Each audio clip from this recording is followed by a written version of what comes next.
गरीबो गरीबो गरीबो गरीबो गरीबो काम पे जाओ।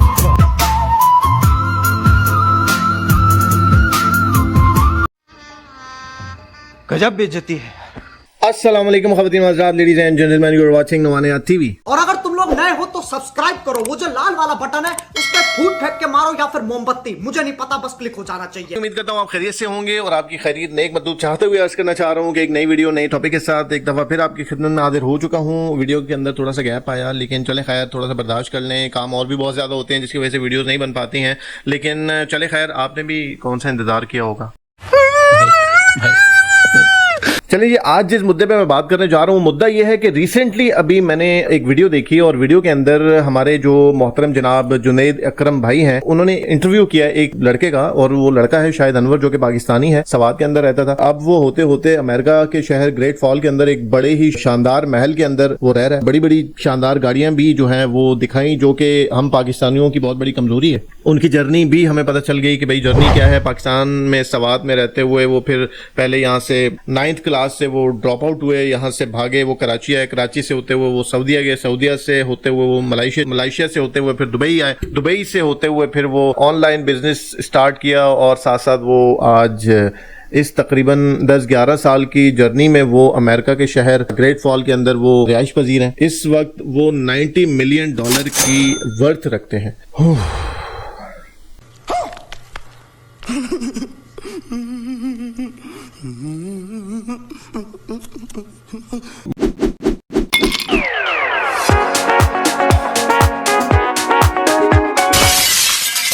मुद्दा क्या है? मुद्दा यह है कि जिस तरह से वो अपनी मार्केटिंग स्ट्रेटजी को अपनाए हुए हैं, उस पे बात करना बहुत जरूरी है। Welcome to the channel. Virginia में सर्दी है तो मैं जा रहा हूँ ब्रिटिश वर्जिन आइलैंड। अब आप सोचो कि शायद भाई सर्दी है, कंबल में जाके छुप जाऊं। नो, मैं गरीब थोड़ी हूँ, मैं गरीब थोड़ी हूँ। सिर्फ इस वजह से निकलने के लिए ताकि मैं आइलैंड पे जाऊं, मुझे सुकून मिले। इस सुकून को पाने के लिए मुझे पैसा चाहिए। एक गरीब इंसान ये नहीं कर सकता। इस सुकून को पाने के लिए मुझे पैसा चाहिए। एक गरीब इंसान ये नहीं कर सकता। कितना प्यारा है, राइट? पैसा हो तो क्या कुछ नहीं, पैसा हो तो क्या कुछ नहीं। सो अगर आपने इन आइलैंड्स पे आना है, डेफिनेटली जो है आपको एक अच्छा एक्सपीरियंस मिल जाता है। लेकिन अगेन, अगर आप किसी के ग़ुलाम हो तो आपके माइंड में स्ट्रेस होगा कि मुझे कब जाना होगा। लेकिन अगेन, अगर आप किसी के ग़ुलाम हो तो आपके माइंड में स्ट्रेस होगा कि मुझे कब जाना होगा। नसीब खुद बनाए। आपने हमेशा गरीब लोगों को सुना है, राइट? नसीब की बात है, नसीब में नहीं। नो, हमेशा लूज़र लोग नसीब के बारे में बात करते हैं कि वो लकी था। नो, जिस दिन आपने अपना नसीब खुद बनाया, आप दुनिया के ताकतवर तरीन इंसान होते हो। क्योंकि नसीब लिखने वाले लोग, अपना नसीब बनाने वाले लोग अपने थॉट्स को जो है अमीर रखते हैं। और हमेशा इंसान थॉट से अमीर होता है। इंसान की असल कामयाबी उसका पैसा है। इंसान की असल कामयाबी उसका बिजनेस है। अगर कामयाबी ये फजूल बातें हैं कि कामयाब वो है जो खुश हो, कामयाब वो है जो सुकून की रोटी का। नो, कामयाब वो है जिसका बिजनेस हो, कामयाब वो है जिसके पास फ्रीडम। भूख के मारे तुम मर जाओ, तुम किसी के लिए काम मत करो, सड़क पे जाके पानी से दो। मैं आपको दिखाता हूँ कि आपने जाके अमेज़न पे प्रोडक्ट हंट कैसे करना है। यहाँ पे एक शॉर्ट क्लिप देता हूँ, और अगर आप एक प्रोडक्ट के साथ स्टिक रहो और उस प्रोसेस को आप रिपीट करते हो, खुदा कसम आप बेंटली क्या, आप अपना जहाज भी ले सकते हो। क्योंकि सोशल मीडिया पे इस वक्त जो कुछ चल रहा है, लोग इतने ज़्यादा कंफ्यूज हो चुके हैं, इंक्लूडिंग माई सेल्फ। मैं खुद भी बहुत ज़्यादा कंफ्यूज हूँ, किसको फॉलो करूँ, किसको अनफॉलो करूँ, किसको सब्सक्राइब करूँ, किसको अनसब्सक्राइब करूँ, किसको लाइक करूँ, किसको शेयर करूँ, कुछ समझ नहीं आ रहा। मेरा तो इतना लाइफ खराब हो गया है, इतना लाइफ खराब हो गया है मेरा। हम जो है ना वो एक तरह से रोबोट्स तो बन ही चुके हैं कि पता नहीं चल रहा है, हम बस हरकतें तो कर रहे हैं, लेकिन जो है ना वो दिमाग हमारे सुन हो चुके हैं, दिमाग बिल्कुल ही माउफ हो चुके हैं। उसकी एक वजह ये भी है कि कंफ्यूजन इतनी ज्यादा क्रिएट कर दी गई है कि चीजें क्लियर नहीं हो रही हैं। ये मुद्दा 1 साल पहले भी मेरे सामने आया था मुफ्ती साहब से, जब बंदे का जो शायद अनवर है इसका टकरा हुआ। कुछ वायटामिन्स हैं जो गरीब लोगों में बहुत ज्यादा पाए जाते हैं। अब गरीब लोगों में कौन कौन से वायटामिन्स पाए जाते हैं? वायटामिन बी बेगैरत, वायटामिन M+ मनहूस। तीसरी किस्म गरीबों की वो है जो बी से ज़्यादा गालियाँ भी मुनासिब नहीं, M से M है और B से B है और G से G है। खैर, उस वक्त फिर मैंने देखा कि 1-2 रूल्स भी बन गए इस पे। तो हमारा मसला भी यही है कि हम या तो चीज़ों को मजाक के अंदर ले जाते हैं, या फिर हम कंफ्यूजन इतनी क्रिएट कर देते हैं कि वो समझ से बाहर हो जाती है। लिहाजा सोशल इश्यूज क्या है, वो बंदा वहां पे बैठ के एक तो जॉब्स की मुखालफत करता है, दूसरा वो तालीम की मुखालफत करता है, तीसरा वो पॉलिटिकल सिस्टम को भी चैलेंज कर रहा है। यानी कि 3 ऐसे इशू हैं जो कि वो वहां पे बैठ के इसको चैलेंज कर रहा है। लिहाजा आज की इस वीडियो के अंदर थोड़ा सा एनालिसिस करेंगे कि क्या वो चैलेंजेस सही भी हैं या गलत, हमें अपना ऑब्जेक्टिव जो है वो क्लियर करना चाहिए। सबसे पहले वो जो बिजनेस की बात करते हैं उस पे आते हैं जरा। अडानी कॉलेज गया नहीं? अडानी ने कितने से शुरू किया था? $250 से। अडानी ने $250 से शुरू किया था, आज उसकी नेटवर्थ $38 बिलियन है। कॉलेज नहीं। स्टीव जॉब्स, आईफोन हर कोई यूज करता है, राइट? हर किसी के हाथ में फोन है। स्टीव जॉब आउट है। मार्क जकरबर्ग, फेसबुक हर किसी के फोन में है, कितने बिलियन का मालिक है। School drop out, sorry college पहले ही सेमेस्टर में जो है ड्रॉप आउट किया। जेफ बेजो ड्रॉप आउट, अमेज़न का मालिक, दुनिया का दूसरा अमीर तरीन आदमी। इलॉन मस्क, जी सर, मस्क, टेस्ला का ओनर, ड्रॉप आउट। पैसा, समझा करो, पैसा, money, the ultimate power, the solution, हर एक चीज का, खुशी का। अब जितने भी बड़े बड़े इन्होंने नाम लिए, बिलियनर्स के नाम लिए, उसमें स्टीव जॉब्स भी हैं, उसमें अंबानी भी हैं, उसमें मार्क जकरबर्ग भी हैं, उसमें बिल गेट्स का नाम नहीं लिया इन्होंने। गजब बेइज्जती है। खैर, जितने भी बिलियनर्स हैं, अगर मैं बात करूं, इन्होंने उनकी एग्जांपल तो दी, काश कि ये साथ उन लोगों की एग्जांपल देते जो कि पावरफुल शख्सियात में टॉप पे आती हैं। अगर आप इंटरनेट पे सर्च करें कि मोस्ट पावरफुल पर्सनैलिटीज, आपको 10 में से 2-3 ऐसे होंगे जो बिजनेसमैन होंगे, बाकी ऐसी शख्सियात होंगी जिन्होंने किसी फील्ड के अंदर अपनी खिदमात दी होंगी। जी हाँ, इसको मजीद मैं थोड़ा सा डिफाइन इस तरह कर दूं कि अगर इलामा इकबाल बिजनेस माइंड होते तो वो कभी शायर मशरिक ना बन पाते। अगर अब्दुल सत्तार ईदी बिजनेस माइंड होते तो वो सोशल वर्कर ना बन पाते। अगर इमरान खान बिजनेस माइंड होते तो वो वर्ल्ड कप ना ला पाते। अगर रोनाल्डो बिजनेसमैन होता तो वो फुटबॉलर ना बन पाता। इसी तरह सिंगर्स में नुसरत फतेह अली खान अगर बिजनेस माइंड होता तो वो नुसरत फतेह अली खान ना बन पाता। इस कायदे आजम बिजनेस माइंड होते तो वो हमारे लिए मुल्क ना बना पाते।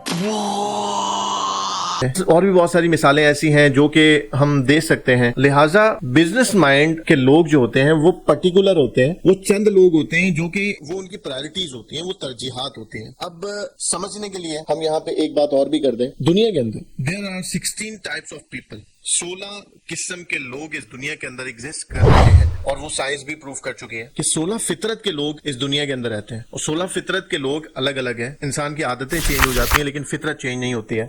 एक वीडियो भी मैंने देखी थी, उसके अंदर कासिम अली शाह साहब की वीडियो थी, उन्होंने ये बात की थी कि अगर एक इंसान उल्टे हाथ से खेलता है तो उसकी फितरत है, उसको हम सीधे हाथ से खेलने पे मजबूर नहीं कर सकते। लिहाजा दुनिया के अंदर 16 टाइप्स के लोग अगर रहते हैं तो शाहिद अनवर साहब को ये हक नहीं पहुंचता कि वो पाकिस्तानी अवाम को सब गधे घोड़ों को मिक्स कर दे। ये हक नहीं पहुंचता ना। बस के बोल रहा हूँ यार, बुरा लगता है भाई, आप लोग भी जानते हो यार। मतलब कि कोई बिजनेसमैन है, वो बिजनेसमैन बनना चाहता है तो वो बनेगा, वो किसी न किसी तरीके से बनेगा, वो आपके कहने पे नहीं बनेगा। वो या तो ऑनलाइन बिजनेसमैन बन जाएगा या फिर वो ऑफलाइन भी बिजनेसमैन बनेगा। मैं यहाँ से अगर रोड पे निकलता हूँ तो मुझे बर्गर का ठेला लड़का लगा रहा है, मुझे वो बिजनेसमैन लगता है। जो लड़का एक बार्बर शॉप पे खड़ा है वो मुझे बिजनेसमैन लगता है। जो मुझे परचून की दुकान पे खड़ा लड़का वो बिजनेसमैन है। कपड़े की दुकान पे लड़का बिजनेसमैन है। सो इस तरह के बिजनेसमैन बहुत सारे हैं जो कि ऑनलाइन बिजनेस नहीं कर रहे हैं लेकिन वो कारोबार कर रहे हैं। अब रह गई, आप जिन लोगों को टारगेट कर रहे हो, चीजों को वाज़ेह करो कि ऑनलाइन एक बंदा अगर कामयाब हो जाता है, यानी कि आपने कामयाबी हासिल कर ली, अब जरूरी नहीं है कि यार सारे आप जैसी ही कामयाबी हासिल करेंगे। आप चीजों को क्लियर करो। आप ये मत बोलो आप भी एक दिन के अंदर $1 मिलियन बना सकते हो। आप इस तरह से गाइड करो, आप इस तरह से बोलो कि आप जॉब भी करो, साथ साथ ऑनलाइन बिजनेस भी करो ताकि आपके एक्स्ट्रा जो खर्चे हैं वो पूरे होते रहे। सो इस तरीके से आप जो है वो लोगों को मोटिवेट करें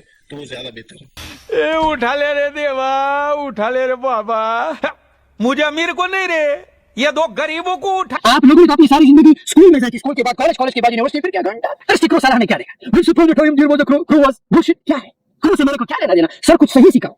आपके उस्ताद को पता है कि प्रोफेशनल ईमेल कैसे बनाया जाता है? घंटा। आपके उस्ताद को पता है कि कैंपेन कैसे चला? कुछ नहीं पता। जब एक चीज आपको रट्टे से, अगर कोई इंसान खुद रट्टा लगाता है तो आप क्या एक्सपेक्ट कर सकते हैं?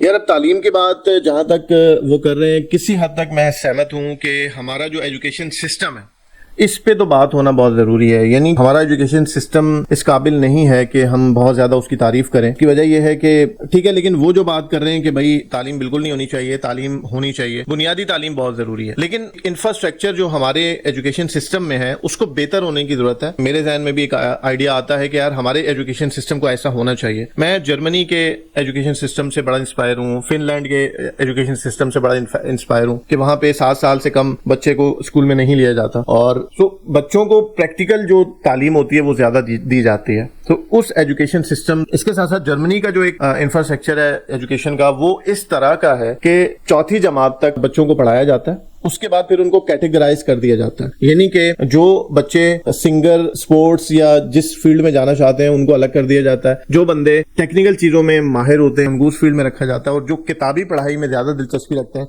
उनको उसमें रखा जाता है। सो फिर आगे मैट्रिक तक उनकी वो वाली तालीम चलती है। तो इस तालीम के हक में इस सिस्टम को यहाँ पे इम्प्लीमेंट होना चाहिए। अगर तो कोई बंदा जो इक़्तिदार के अंदर है वो मेरी बात सुन रहा है तो काइंडली आप इस एजुकेशन सिस्टम को यहाँ पे रखें ताकि मैट्रिक तक जो है वो इस तरह तालीम चले। उसके बाद फिर जरूरी नहीं है कि आप यूनिवर्सिटी कॉलेज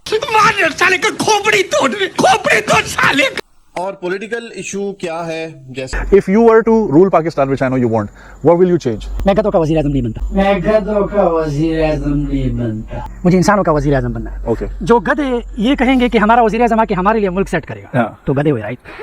मैं क्या शक्तिमान हूँ जो आके ऐसे होके सारे मुल्क को बदल देना? जैसा कि आपने सुना कि वो गधों का वज़ीर आज़म नहीं बनना चाहता। सो खैर वो ना बने इससे मुझे कोई सरोकार नहीं है। लेकिन मैं क्या सोचता हूँ कि यार हमारा पॉलिटिकल सिस्टम वाकई जो है ना हमारे नौजवानों को खासकर समझना पड़ेगा। असल में सियासत है क्या है, वो एक लंबा टॉपिक है, मैं अलग से भी इस पे वीडियो बनाऊंगा और मैंने बनाई भी है, मेरी लास्ट वीडियो आप यहाँ से चेक कर सकते हैं। जो ये सियासतदान बने हुए हैं फेसबुक के ऊपर मैं देखता हूँ अक्सर औक़ात सोशल मीडिया पे कि एक दूसरे से लड़े जा रहे हैं। पता किसी को नहीं है कि कौन सी पार्टी क्या मंशूर रखती है, उस पार्टी की क्या सोच है, क्या वो करना चाहती है, कोई पता नहीं है। बस उनके सपोर्ट में लड़े जा रहे हैं। लिहाजा थोड़ा सा समझना बहुत जरूरी है कि यार जो भी पार्टी जिसको भी आप सपोर्ट करें, हम जमहूरी कंट्री के अंदर रहते हैं, वो आपका राइट है, आपका हक है। आप जिस पार्टी को भी सपोर्ट करना चाहते हैं, जिसको वोट करना चाहते हैं, करें, लेकिन अपना इंटेंट, अपना ऑब्जेक्टिव जो है वो आप अपना क्लियर करें कि जिस पार्टी को भी आप वोट करें वो एटलीस्ट आपको पता जरूर होना चाहिए कि उसका वो आगे क्या करेगी। सो ये कुछ बातें थी जो कि जहां तक बिजनेस की बात है, बिल्कुल भाई कुछ बातें हैं जो कि हमें समझनी चाहिए कि हमें अपने आप को चेंज करना बहुत जरूरी है। और ऑनलाइन बिल्कुल वर्थ है, अमेजॉन दराज वर्थ बहुत है, हमें करना चाहिए। क्रिप्टो करेंसी बहुत ज्यादा इन है, उस पर भी काम करना चाहिए। बहुत सारी चीजें हैं जो कि हम अपने आइडियाज ला सकते हैं और उसके थ्रू हम पैसा बना सकते हैं। पाकिस्तान में जितना पैसा आएगा वो उतना ही कम है। और